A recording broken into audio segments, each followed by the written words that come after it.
কৈমারী বাজার যুব সমাজের উদ্যোগে ইফতার ও দোয়া মাহফিল অনুষ্ঠিত হয় কৈমারী বাজার কেন্দ্রীয় জামে মসজিদের ছাদে ২৭শে মার্চ ২০২৫ রোজ বৃহস্পতিবার। মোহাম্মদ রাজু মিয়া সোহাগের ভিডিও চিত্র ও প্রতিবেদনে। রমজান সওয়াব অর্জনের মাস। হাদিসে বর্ণিত হয়েছে, বান্দার সওয়াব অর্জনে এ প্রতিযোগিতা মহান আল্লাহ দেখেন। তাই মুমিনদের উচিত এ মাসে ভালো কাজের প্রতিযোগিতা বেশি বেশি করা।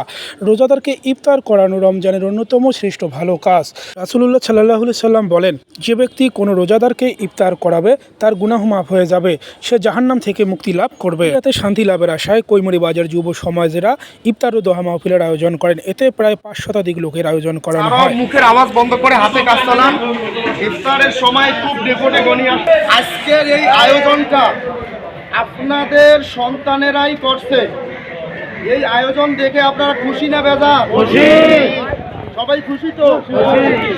রমজানের ঈদের শুভেচ্ছা সবার ঘরে ঘরে পৌঁছে যাক, সবাই চাই তো? এই আনন্দ বরাবর মৃত্যুর আগ পর্যন্ত থাক, সবাই চাই তো? তাহলে আমাদের যুবকদের এগিয়ে নিতে হবে, ঠিক কিনা? যুবকদের সাপোর্ট দিতে হবে, ঠিক কিনা?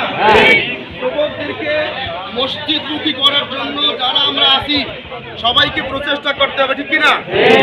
আজকের যুবকরা এত সুন্দর একটা আয়োজন করছে, তাই না? আজকে আপনারা সকলে জানেন আর একটা বিষয় আছে, লাইলাতুল কদর আছে না নাই? এই লাইলাতুল কদরের রাত্রেও আমরা যেন সকলেই এভাবে মিলে মসজিদের ভিতরে মসজিদকে মুখরিত বানিয়ে আল্লাহর ইবাদত করতে পারি। সবাই থাকবো ইনশাআল্লাহ। এবং শেষ জুমায় জুমাতুল বিদাতে আল্লাহর কাছে নিজের জীবনের কৃতকর্ম গোনার জন্য দোয়া করবো ইনশাআল্লাহ। ইফতারের আগে আল্লাহ দোয়া কবুল করে, এজন্য আমরা সবাই দোয়া করবো, ঠিক কিনা?